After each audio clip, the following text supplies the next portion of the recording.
Hello and welcome. Times now नव भारत देख रहे हैं आप। फिट इंडिया का सुपर हिट बुलेटिन लेकर हाजिर हैं हम। मैं हूं आपके साथ श्वेता भट्टाचार्य। गुड मॉर्निंग, स्वागत है आपका फिट इंडिया के सुपर हिट बुलेटिन में। मैं हूं आपके साथ श्वेता श्रीवास्तव। तो रोज की तरह हम लेकर हाजिर हैं फिट इंडिया का सुपर हिट बुलेटिन, जिसमें खबरें भी अलग अंदाज में हम आपको बताते हैं, साथ ही साथ आपको बोलते हैं कि आप भी फिट रहिए, थोड़ी सी हलचल कर लीजिए, थोड़ी सी एक्सरसाइज कर लीजिए और खुद को फिट रखें। बिल्कुल, तो इस बुलेटिन को आपने देख लिया तो आपको ना तो अखबार पढ़ने की जरूरत पड़ेगी, ना ही इंटरनेट पर खबरें सर्च करने की जरूरत पड़ेगी, क्योंकि कल की कौन कौन सी बड़ी खबर रही, आज कौन सी खबरें होंगी जिन पर हमारी नजर बनी रहेगी, ये सब कुछ हम आपको बताएंगे अगले 1 घंटे में।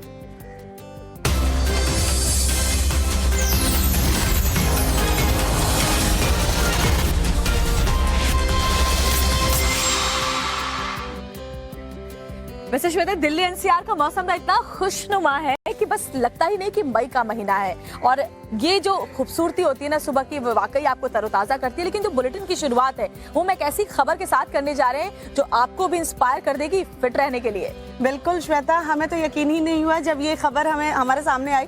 6 साल की बच्ची, मात्र 6 साल की बच्ची जो है, उसने माउंट एवरेस्ट फतह किया है। श्वेता, सुनने से ही अच्छा लग रहा है। ये इंडिया की पहली बच्ची है, पुणे की रहने वाली है और इसने 17,500 फीट की ऊंचाई पर, समझिए, कदम रखा है। रिपोर्ट देखिए।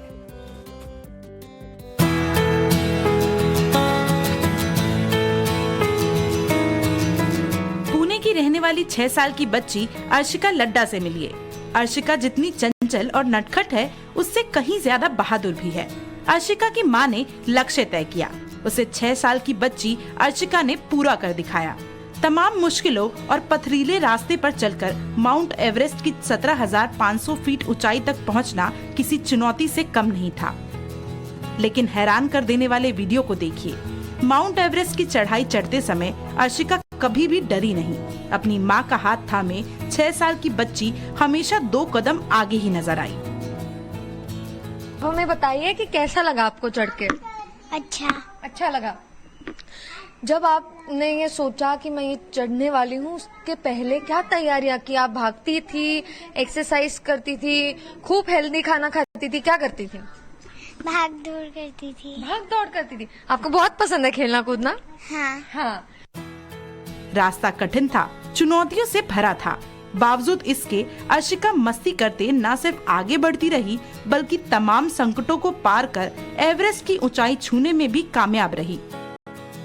वैसे तो 12 साल से कम उम्र वाले बच्चों को एवरेस्ट पर नहीं ले जाया जाता है, लेकिन अर्शिका की बात ही कुछ अलग थी। माँ को पूरा भरोसा था कि अर्शिका एवरेस्ट की ऊंचाई पर जरूर पहुँचेगी। इसके बारे में पूरा भरोसा तो था, ये कर लेगी। बस ऐसा था कि माउंटेन का अगर कोई बीमारी हो जाती है हाई अल्टीट्यूड की, तो फिर उसके लिए दिक्कत हो सकती है। बाकी तो रोज अपने साथ में मैं उसको करवा लूंगी, चल चल के पूरा हो जाएगा। अर्शिका आज 17,500 फीट से अधिक माउंट एवरेस्ट बेस कैंप पर चढ़ने वाली सबसे कम उम्र की भारतीय लड़की बन गई है। इस अभियान को पूरा करने में अर्शिका को 15 दिन लगे।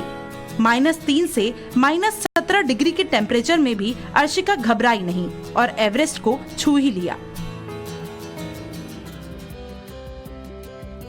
माउंट एवरेस्ट फतह करने के लिए सबसे पहले ऊंचाई पर चढ़ने की प्रैक्टिस करनी होती है, जो अर्शिका ने बखूबी निभाई भी।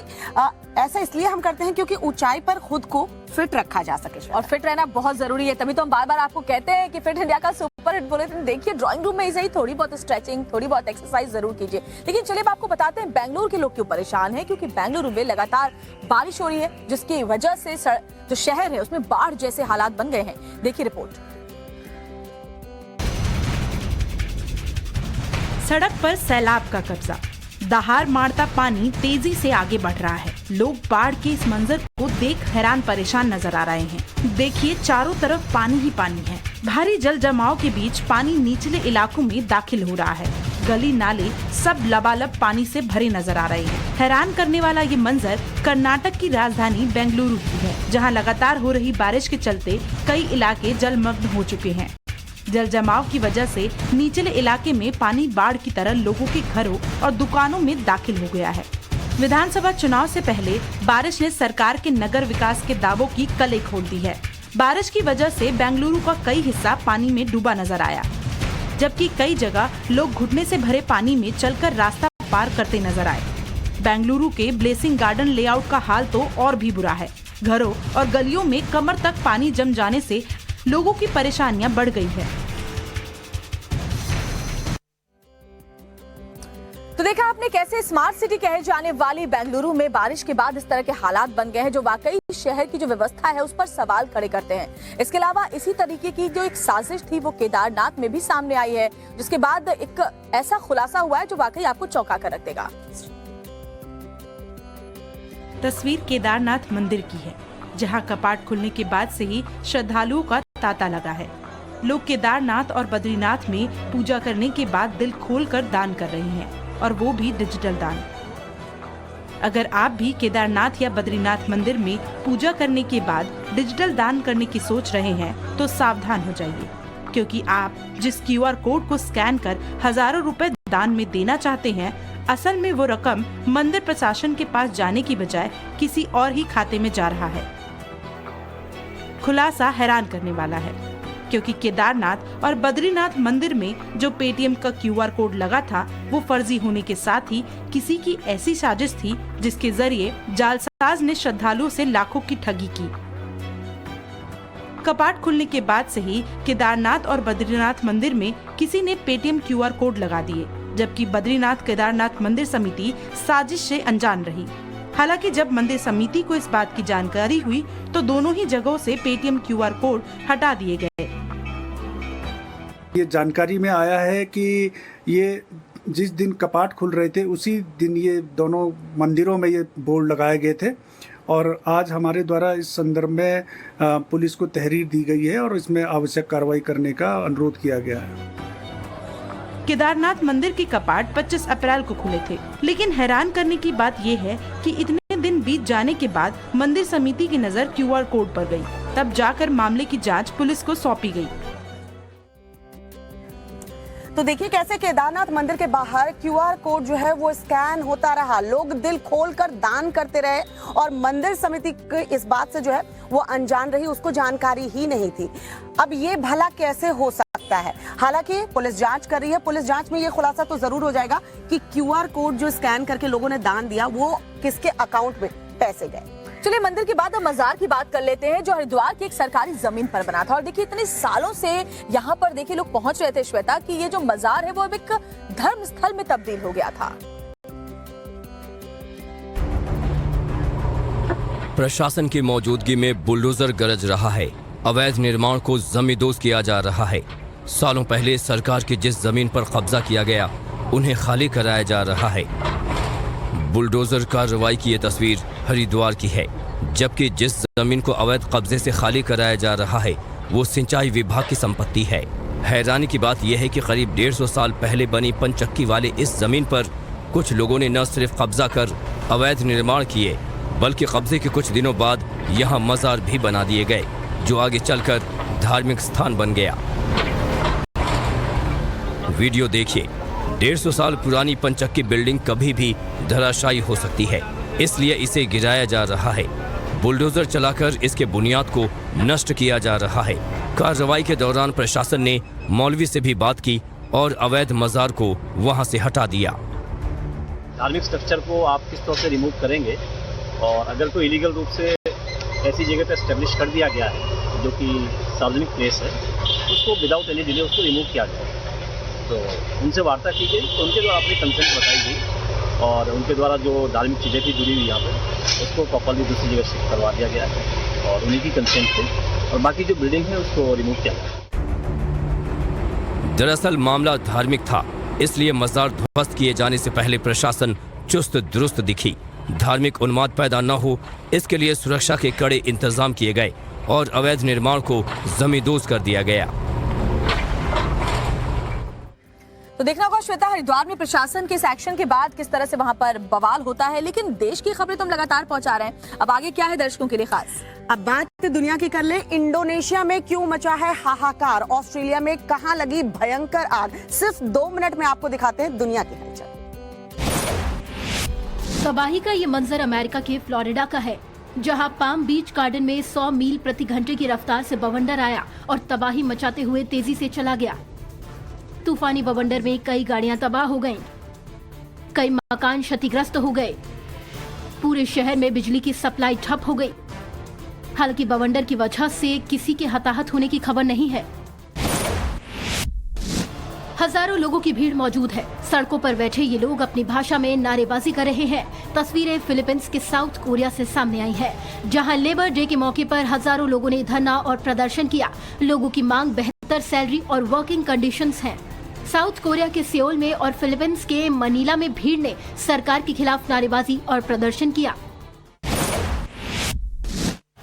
तस्वीरें चिली के कॉन्सेप्शियन शहर की हैं, जहां एक फुटबॉल मैच के हाफ टाइम के दौरान कुछ फैंस ने फुटबॉल फील्ड पर पटाखे फोड़ने शुरू कर दिए, तो वहां मौजूद बाकी लोगों में हड़कंप मच गया। स्टेडियम के स्टैंड से कुछ लोग पटाखे जलाकर मैदान की तरफ फेंकते नजर आए। कभी ये पटाखे खाली फील्ड पर जाकर गिरते, तो कभी मैदान में खड़े कैमरामैन, फोटोग्राफर या रेफरी पर गिरे।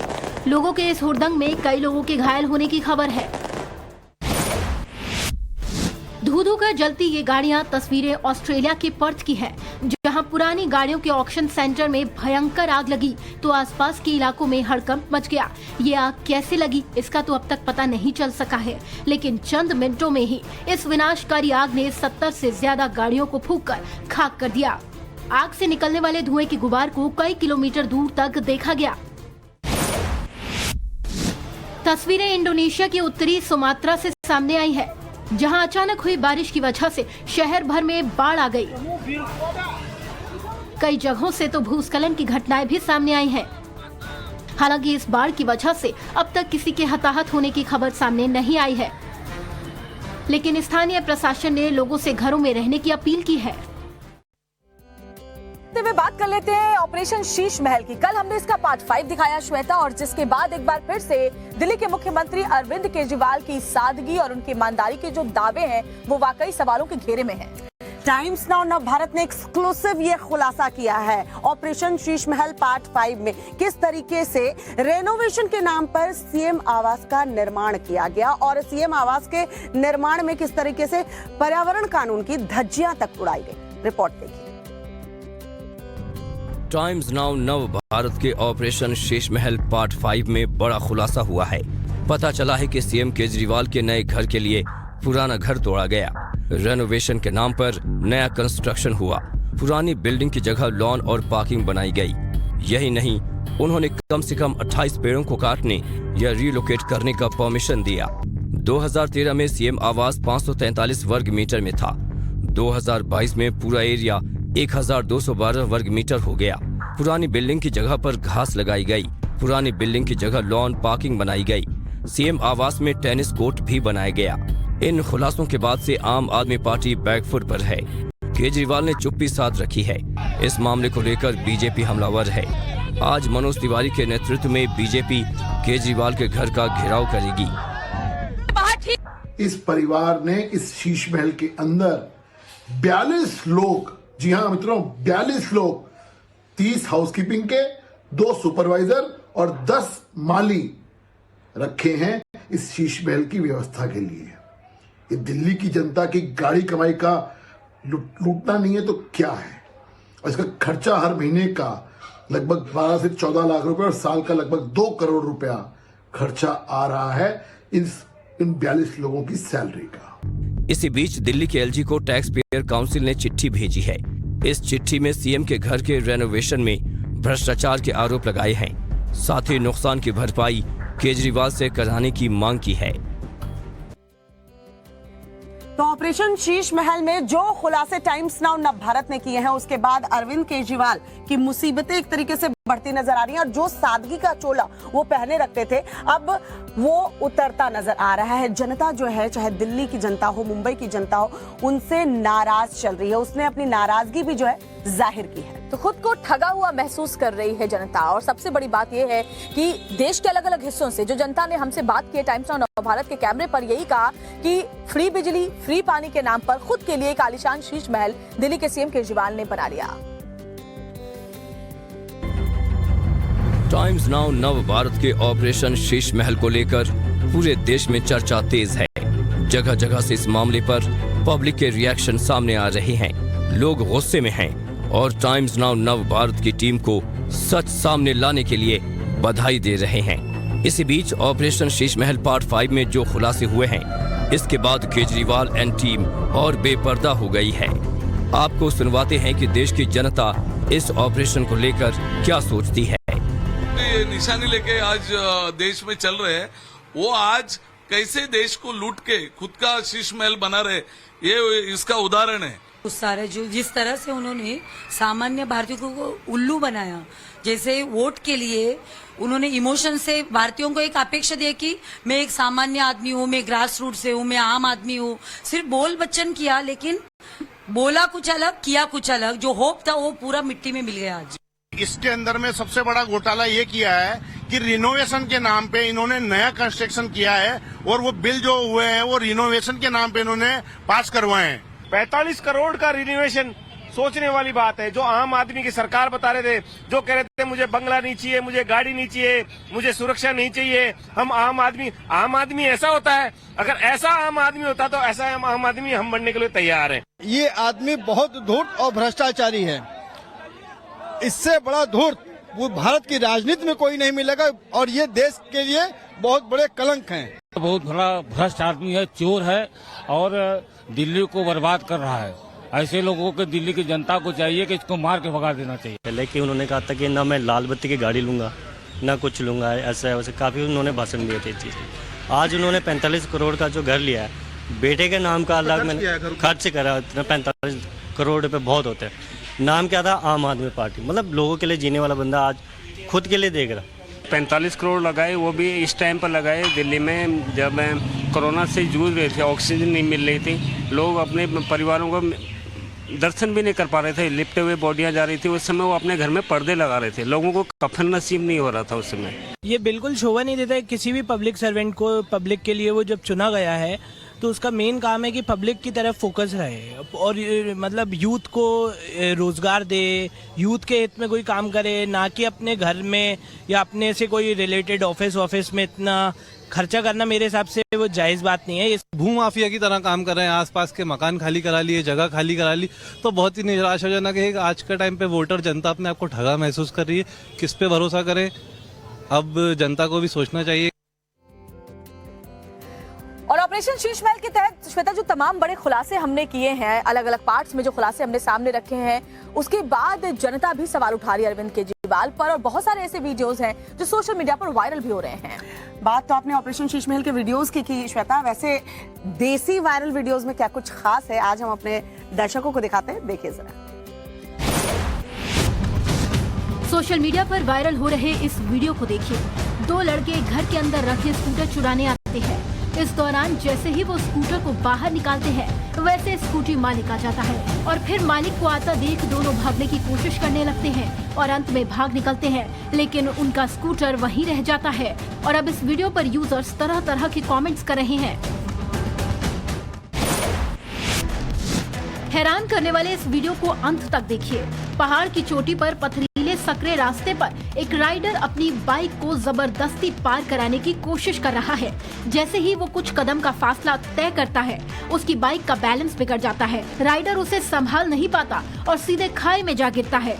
बाइक सवार अपनी जान बचाने की जद्दोजहद करता है।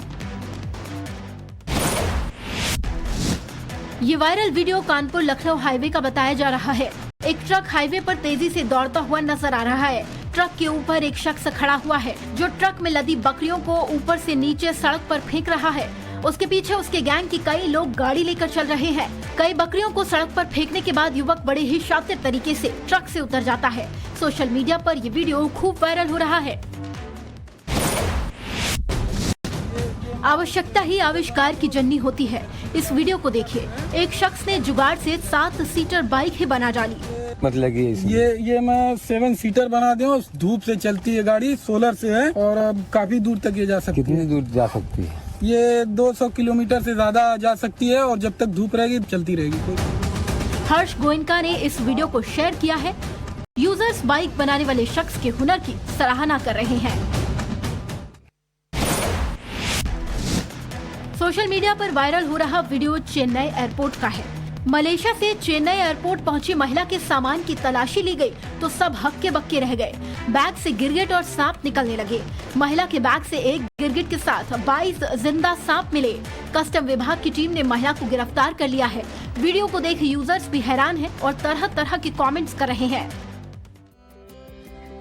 तो देसी वायरल वीडियोस हमने आपको दिखाई। अब चलिए आपको सीधे लिए चलते हैं प्रयागराज, जहां माफिया अतीक की पत्नी शाइस्ता पुलिस के लिए अभी भी पहेली बनी हुई है। जी हाँ, लगातार छापेमारी की जा रही है उसकी तलाश में, लेकिन शाइस्ता जो है पुलिस के हत्थे नहीं चढ़ रही है, अभी भी वो फरार है। इसके अलावा शाइस्ता की एक क्राइम पार्टनर मुंडी पासी का भी कल नाम सामने आया था। और इसके अलावा एक और जो अहम खुलासा हुआ है वो ये कि जेल में बंद अतीक अहमद ने अपने भाई अशरफ, अपने बेटे असद और उमेश पाल हत्याकांड में जितने भी गुर्गे शामिल थे सभी को कोड नेम दे रखा था। माफिया अतीक की पत्नी शाइस्ता परवीन अब तक कहाँ है इसका पता नहीं चला है। इस बीच शाइस्ता को लेकर बड़ी जानकारी सामने आई है। पता चला है कि जब शाइस्ता भागी उससे पहले भागने का अनाउंसमेंट एक मस्जिद से हुआ था। इसे लेकर पुलिस की जांच जारी है। दावा है कि प्रयागराज से 15 किलोमीटर दूर अशरफ के ससुराल के पास देखी गई थी शाइस्ता परवीन। प्रयागराज के हटुआ में है अशरफ का ससुराल। सूत्रों की माने तो जब पुलिस की टीम रेड करने पहुंची, वहां बुर्का पहने मुस्लिम महिलाओं ने पुलिस की टीम को घेर लिया और इसका फायदा उठाकर वो भागने में कामयाब रही। इस बीच वो महिला जिसे शाइस्ता की मददगार कहा जा रहा था वो सामने आई। उसने अपने ऊपर लगे आरोपों को गलत बताया। इतना ही नहीं, मुंडी पासी का कहना है उसके भाइयों का मर्डर भी अतीक ने कराया। चार भाई मेरे मारे गए, मेरे माँ बाप मर गए, भाई भी मर गए, मेरी भौजाई भी मर गई। चुनाव के पीरियड मरिया गिल धोखे से बुलाई शाइस्ता परवीन, ये महिलाओं की थी। वो कहीं मुंडी चलना है, हम जब वहाँ देखे कि चुनाव का पीरियड है हम भाग आए। शाइस्ता कैसी औरत थी? गोरी से है, तगड़ी से। जांच के दौरान माफिया अतीक को लेकर एक और बड़ा खुलासा हुआ है। अतीक के घर से बरामद डायरी से पता चला है कि जेल में बंद अतीक ने अपने भाई अशरफ, बेटे असद और हत्याकांड में शामिल सभी लोगों को कोड नेम दिया हुआ था और सभी को एप्पल फोन दिए गए थे। तो एक तरफ अतीक अहमद उसके गुर्गों को लेकर के एक के बाद एक तमाम बड़े खुलासे हो रहे हैं और दूसरी तरफ अतीक अशरफ शूट आउट को लेकर सियासत भी तेजी के साथ गरमाती जा रही है, क्योंकि उत्तर प्रदेश में निकाय चुनाव है और तमाम पार्टियों के जो लीडर्स हैं वो निकाय चुनाव के प्रचार के दौरान शूट आउट का भी जिक्र उठा रहे हैं। और ऐसे में असदुद्दीन ओवैसी की पार्टी AIMIM भी इस शूट आउट को भुनाने की कवायद में जो है जुटी हुई है। यही वजह है कि असदुद्दीन ओवैसी ने निकाय चुनाव में प्रचार के दौरान देखिए किस तरीके से मुसलमानों को भड़काने का काम श्वेता यहाँ पर किया है। रिपोर्ट देखिए। अतीक अशरफ शूटकांड पर एक बार फिर से राजनीति गर्मा गई है। उत्तर प्रदेश में निकाय चुनाव है और इस चुनाव में अतीक अशरफ शूटआउट कांड की चर्चा जोरों में है। उत्तर प्रदेश के मुरादाबाद में रैली थी। मंच पर AIMIM अध्यक्ष असदुद्दीन ओवैसी थे और सामने लोगों का हुजूम था। इसी मंच से ओवैसी ने अतीक अशरफ शूटआउट कांड की चर्चा की और दोनों को गोली मारने वालों को नाथूराम गोडसे की नाजायज औलाद बता दिया। स्टडी में इन दोनों को गोली मारकर हत्या की, मैंने पहले भी कहा, आज भी कह रहा हूं, वो नाथूराम गोडसे की नाजायज औलाद है। इसलिए है क्योंकि वो बंदूक से इंसाफ करते हैं, इंसाफ नहीं जुल्म करते हैं। वो अपनी मकसद को बंदूक से पूरा करना चाहते हैं। असदुद्दीन ओवैसी ही नहीं, AIMIM के प्रदेश अध्यक्ष शौकत अली भी अतीक अशरफ शूटआउट कांड पर मुसलमानों को भड़काते नजर आ रहे हैं। मुरादाबाद में एक नुक्कड़ जनसभा के दौरान शौकत अली ने भड़काऊ बयान दिया। पुलिस की मौजूदगी में सत्ता पुलिस वाले एक पूरे MP पूरे मेले को 3 कुत्तों ने गोलियां मार दी। आप न भूलेंगे उस चीज को कि भूल गए एक 19 साल के बच्चे को जिसके ऊपर 151 का मुकदमा नहीं था, मार दिया गया। तो अतीक अशरफ शूटआउट के बाद देखिए किस तरीके से राजनीति गर्म है, क्योंकि निकाय चुनाव उत्तर प्रदेश में है। उधर बात करें अगर माफिया अफजाल अंसारी की, तो उसकी लोकसभा सदस्यता जो है वो रद्द कर दी गई है 4 साल की सजा होने के बाद। लोकसभा सचिव ने जो है अधिसूचना भी जारी कर दी है। तो अफजाल अंसारी की जो सदस्यता है लोकसभा की वो चली गई। इसके अलावा पूरे मुख्तार फैमिली पर जो शिकंजा है वो कसता जा रहा है। आज मुख्तार अंसारी और उसके बेटे उमर अंसारी पर मनी लॉन्ड्रिंग के मामले में CBI की विशेष अदालत में सुनवाई है, जिसके बाद ये तय हो जाएगा कि किन धाराओं के तहत दोनों पर केस दर्ज किया जाए। यूपी में माफिया राज पर जबरदस्त प्रहार किया जा रहा है। गुंडों का सफाया हो रहा है, उन्हें मिट्टी में मिलाया जा रहा है। अपराधियों ने जो साम्राज्य बनाए उसे नष्ट किया जा रहा है। इस दौरान कानून भी अपना काम कर रहा है। खादी पहनकर दूसरों को लूटने वाले माफिया को कड़ी सजा दी जा रही है। गैंगस्टर एक्ट मामले में मुख्तार के भाई अफजाल अंसारी के साथ भी कुछ ऐसा ही हुआ। 4 साल की सजा सुनाई जाने के बाद अफजाल को अपनी सांसदी से भी हाथ धोना पड़ गया। लोकसभा सचिव ने अधिसूचना जारी कर अफजाल अंसारी की लोकसभा सदस्यता को रद्द कर दिया है।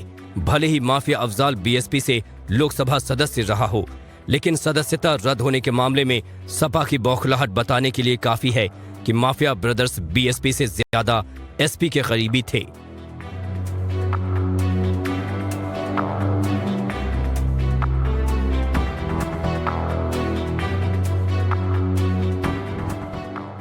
इसी बीच मुख्तार एंड फैमिली पर कानून का नकेल कसता ही जा रहा है। आज मुख्तार और उसके बेटे उमर अंसारी पर मनी लॉन्ड्रिंग मामले में सीबीआई की विशेष अदालत लखनऊ में आरोप तय करेगी कि पिता मुख्तार और बेटे उमर पर किन किन धाराओं में मुकदमा चलाया जाए। तो देश की खबरें लगातार हम अपने दर्शकों के सामने रख रहे हैं, फिर चाहे वो राजनीति हो, अपराध हो या किसी भी तरीके का कोई भी अपडेट हो। अब बात विदेशों की भी कर ले। किस तरीके से हमने देसी वायरल वीडियोस तो आपको दिखा दिया, लेकिन विदेशों में क्या कुछ वायरल हो रहा है, किसने सनसनी मचा रखी है, देखिए सिर्फ 2 मिनट।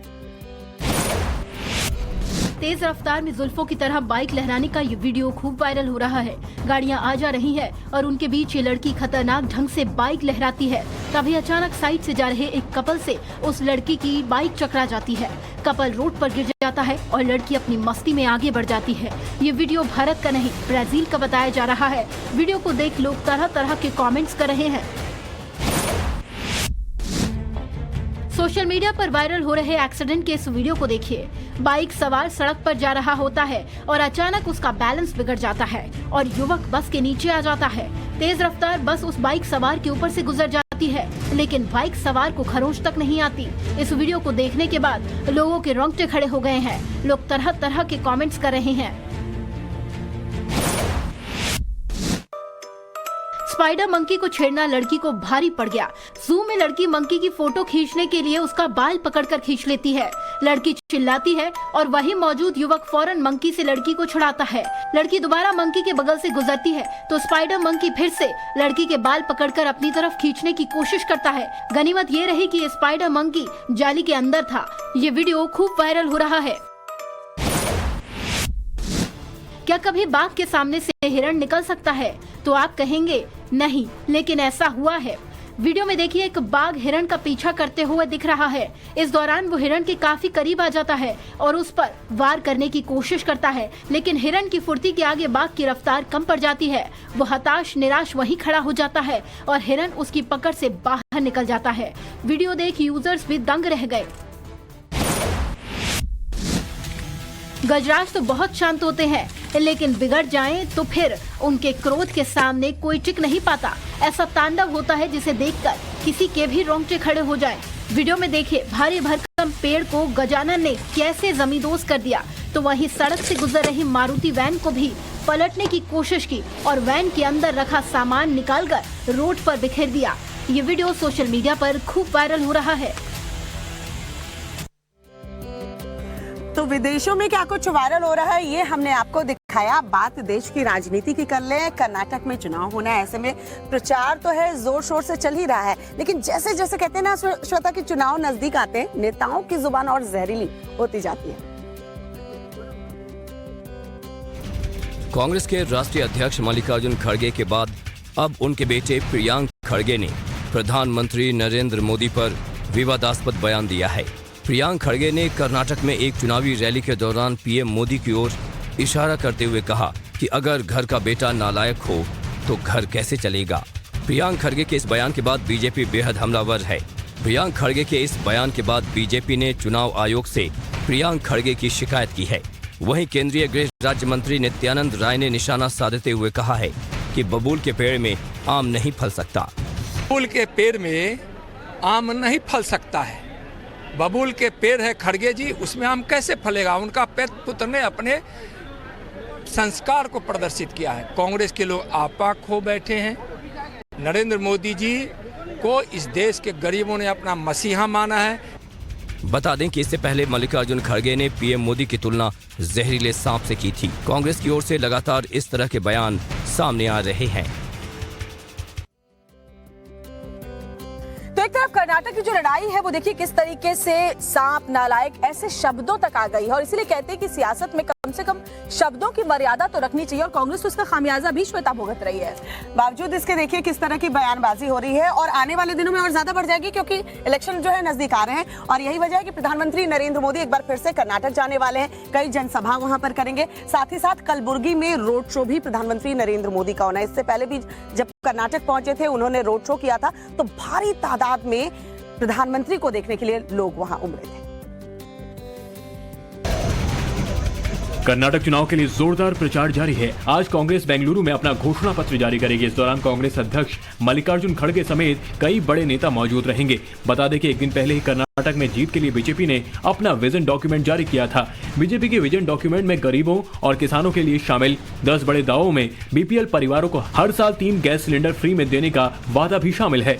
इस बीच आज कांग्रेस और बीजेपी के दिग्गज नेता चुनाव प्रचार करेंगे। प्रधानमंत्री मोदी आज कर्नाटक में 3 रैली और रोड शो करेंगे। प्रधानमंत्री की पहली रैली सुबह 11 बजे चित्रदुर्ग में होगी, दोपहर 1 बजे होसपेट में, दोपहर 2:45 पर सिंधानूर में होगी, जबकि शाम 5 बजे पीएम मोदी कलबुर्गी में रोड शो करेंगे। कांग्रेस नेता प्रियंका गांधी वाड्रा आज मांडिया, चिंतामणि, होसाकोटे, सीवी रमन नगर में चुनाव प्रचार करेंगे। आज केंद्रीय गृह मंत्री अमित शाह बेंगलुरु में रोड शो करेंगे। वहीं कांग्रेस नेता राहुल गांधी कर्नाटक के दावनगेरे और चिकमंगलूर में रैली करेंगे।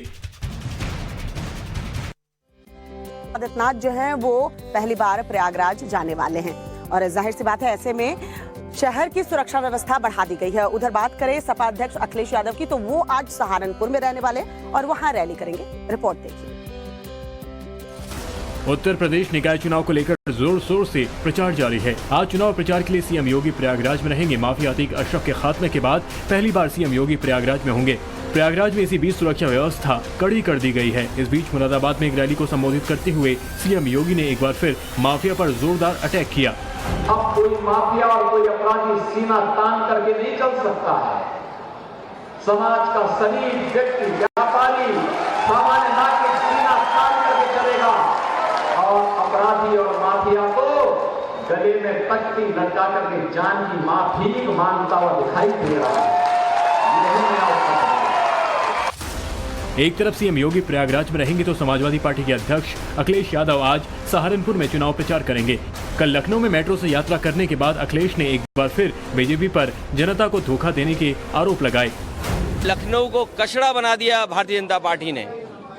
न केवल कचड़ा बनाया, नालियां नहीं साफ की, नाले गंदे कर दिए, नाले नहीं साफ किए, वही नाले नालियां गोमती में जुड़ जाती हैं, वही गोमती साफ नहीं की और वही गोमती गंगा में मिल जाती है। इन्होंने जनता को धोखा दिया है। इस बीच डिप्टी सीएम केशव प्रसाद मौर्य चुनाव प्रचार के लिए आज श्रावस्ती में होंगे। तो निकाय चुनाव में भी देखिए जोर शोर से जो है प्रचार हो रहा है। चलिए बढ़ते आगे, बात करते हैं राहुल गांधी की। आज मोदी सरनेम मामले में जो है गुजरात हाईकोर्ट में याचिका पर उनके सुनवाई होनी है। माना यह भी जा रहा है कि फैसला आज गुजरात हाईकोर्ट जो है वो सुना सकता है। इसके पहले राहुल गांधी ने सेशन कोर्ट में भी अर्जी लगाई थी, लेकिन वहां से राहत नहीं मिली, जिसके बाद अब राहुल गांधी की जो पूरी उम्मीदें हैं वो हाईकोर्ट से है। ऐसे में देखना होगा कि हाईकोर्ट का फैसला क्या राहुल गांधी के लिए आज राहत लेकर आता है या नहीं।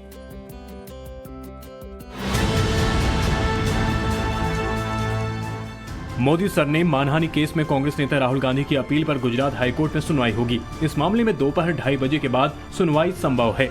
इस दौरान कोर्ट में आखिरी दलीलें रखी जाएंगी। उम्मीद है कि गुजरात हाईकोर्ट आज ही इस मामले में फैसला सुना सकता है। बता दें कि हाईकोर्ट के जस्टिस हेमंत एम प्राच्य की कोर्ट राहुल गांधी की तरफ से वरिष्ठ वकील अभिषेक मनु सिंघवी ने दलीलें रखी और सजा पर रोक की मांग की थी।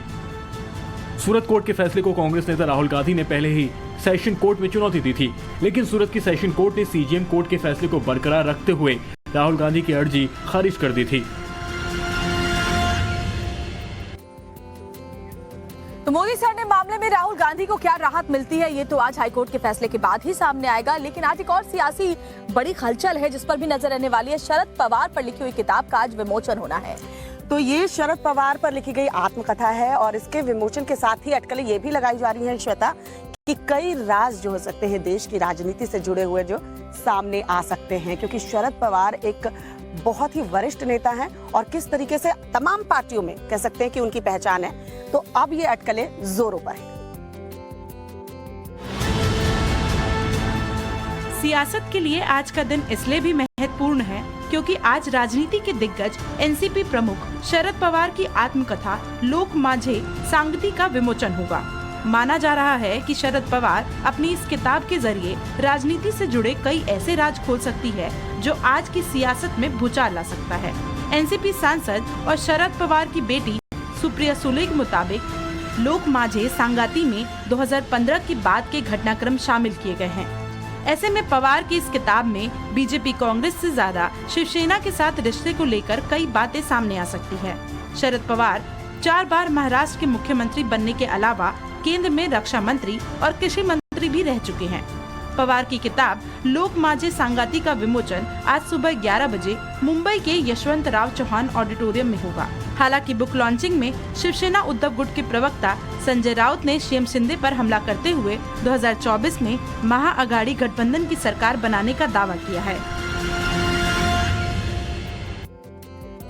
तो देश की, दुनिया की, राजनीति की खबरें हमने आपको दिखा दी। अब चलिए बात करते हैं कुछ एंटरटेनमेंट की खबरों की। बिल्कुल, एंटरटेनमेंट तो बहुत जरूरी है और सुबह सुबह मिल जाए तो फिर बात ही क्या, क्योंकि शाहरुख खान के बेटे आर्यन खान कौन सी वेब सीरीज को डायरेक्ट करने वाले हैं। इसके अलावा जो फिल्मों का बायकॉट ट्रेंड है उसको लेकर अनुपम खेर ने क्या कुछ कहा है और इसके अलावा क्या कुछ हलचल है, सब कुछ 2 मिनट में। एक्ट्रेस अनुष्का शर्मा को 35वें जन्मदिन पर उनके पति विराट कोहली ने खास बधाई दी। विराट ने अनुष्का को अपनी लेडी लक बताते हुए सोशल मीडिया पर अनुष्का की कुछ स्पेशल तस्वीरें शेयर की हैं। वहीं फिल्म फ्रेटर्निटी से कई सितारों ने भी अनुष्का को बर्थडे विश किया है। बता दें कि 16 दिसंबर को अनुष्का की film Chakda express box office पर रिलीज होने वाली है। अनुष्का इस फिल्म में क्रिकेटर झूलन गोस्वामी का किरदार निभा रही है। शाहरुख खान के बेटे आर्यन खान ने विज्ञापन के बाद अब एक वेब सीरीज स्टारडम को डायरेक्ट किया है, जिसकी कहानी खुद आर्यन ने लिखी है और ये वेब सीरीज कब रिलीज होगी इसको लेकर जल्द ही अनाउंसमेंट की जाएगी। बता दें आर्यन की इस वेब सीरीज में कुल 6 एपिसोड होंगे, जिसे शाहरुख खान की कंपनी ने प्रोड्यूस किया है। एक्टर अनुपम खेर ने बॉयकॉट ट्रेंड पर बड़ा बयान दिया है। अनुपम खेर ने इसके लिए आमिर खान की 2 फिल्मों का जिक्र किया। अनुपम ने कहा कि फिल्म लाल सिंह चड्ढा बॉयकॉट ट्रेंड की वजह से नहीं बल्कि खराब कंटेंट की वजह से फ्लॉप हुई। वही फिल्म पीके ने बॉक्स ऑफिस पर इसलिए धमाल मचाई क्योंकि उसकी कहानी काफी अच्छी थी। बॉयकॉट ट्रेंड को खत्म करने के लिए एक ही तरीका है, आप शानदार काम करें। करण जौहर ने सोशल मीडिया पर एक क्रिटिक पोस्ट शेयर किया है जो सोशल मीडिया पर काफी वायरल है। करण ने अपने पोस्ट के जरिए काफी ताने मारे हैं। हालांकि करण ने ये पोस्ट किसके लिए शेयर किया है ये क्लियर नहीं है, क्योंकि उन्होंने पोस्ट में किसी का नाम नहीं लिखा है। अब सोशल मीडिया यूजर्स करण से उस शख्स के बारे में पूछ रहे हैं जिसको लेकर करण ने पोस्ट किया है। ऐश्वर्या राय स्टारर फिल्म पोनियन सेल्वन 2 ने 3 दिनों में काफी अच्छी कमाई कर ली है। तीनों दिनों में ही इस फिल्म ने वर्ल्ड वाइड 150 करोड़ से अधिक का कलेक्शन कर लिया है। बता दें ये फिल्म 500 करोड़ के भारी भरकम बजट से बनी हुई है। जाहिर तौर पर फिल्म को हिट टैग लेने के लिए जमकर कमाई भी करनी होगी और जिस तरह से बॉक्स ऑफिस पर लोग उमड़ रहे हैं, मेकर्स को आने वाले दिनों में फिल्म से और कमाई की उम्मीद बढ़ गई है। तो एंटरटेन जंतर मंतर पर कुश्ती संघ के अध्यक्ष और खिलाड़ियों के बीच जारी दंगल के बीच बृजभूषण सिंह ने खिलाड़ियों के प्रदर्शन को लेकर नई बहस छेड़ दी है। दरअसल बीजेपी के सांसद और भारतीय कुश्ती महासंघ के अध्यक्ष बृजभूषण सरंग सिंह ने खिलाड़ियों के आरोप और प्रदर्शन को टुकड़े टुकड़े गैंग और शाहीन बाग में शामिल ताकतों से जोड़ दिया है। इसके पीछे उद्योगपति हैं और ये उद्योगपति मुझे हर प्रकार से नुकसान पहुंचाना चाहते हैं, पानी की तरह पैसा बहा रहे हैं और ये खिलाड़ी भी पेड हैं। और मैं समझता हूं कि जब उद्योगपति मेरे खिलाफ सैकड़ों करोड़ रुपया खर्च कर सकते हैं तो जहां 5-5 लाख में 10-10 लाख में लोग मर्डर करने के लिए घूमते हैं तो मेरी जान माल का खतरा तो वही है। ये अगर इसमें हार जाएंगे तो जान माल को नुकसान पहुंचाएंगे, क्योंकि इन्होंने तो तय कर रखा है कि बृजभूषण सिंह को जीने नहीं देना है। बीजेपी के बाहुबली सांसद बृजभूषण पर पॉस्को एक्ट के तहत मामला दर्ज है, लेकिन ऐसी क्या वजह है कि दिल्ली पुलिस अब तक बृजभूषण सिंह को न गिरफ्तार कर पाई और न ही पूछताछ। हाँ, बृजभूषण सिंह में हनक जरूर बाकी है। बृजभूषण कभी खिलाड़ियों के प्रदर्शन को शाहीन बाग से जोड़ते हैं तो कभी यूपी और हरियाणा को बांटने की बात करते हैं। मीडिया से बात करते करते बृजभूषण को नए नए ख्याल भी आते हैं। फिर वे साजिश के पीछे उद्योगपतियों का हाथ होने की बात करने लग जाते हैं। जंतर मंतर पर 10 दिनों से जारी ओलंपिक चैंपियन पहलवानों के धरने को विपक्ष की तमाम पार्टियों का समर्थन मिल रहा है। केजरीवाल प्रियंका के बाद नेशनल कॉन्फ्रेंस के अध्यक्ष फारूक अब्दुल्ला ने भी खिलाड़ियों का समर्थन किया है।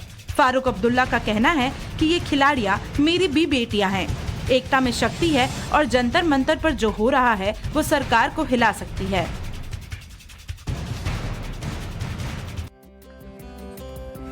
तो फिट इंडिया के सुपर हिट बुलेटिन में आज के लिए हमारे साथ बस इतना ही। लेकिन कल फिर हमारे साथ 6:50 पर जुड़ना बिल्कुल मत भूलिएगा और लगातार हर रोज देखते रहिए फिट इंडिया का सुपर हिट बुलेटिन।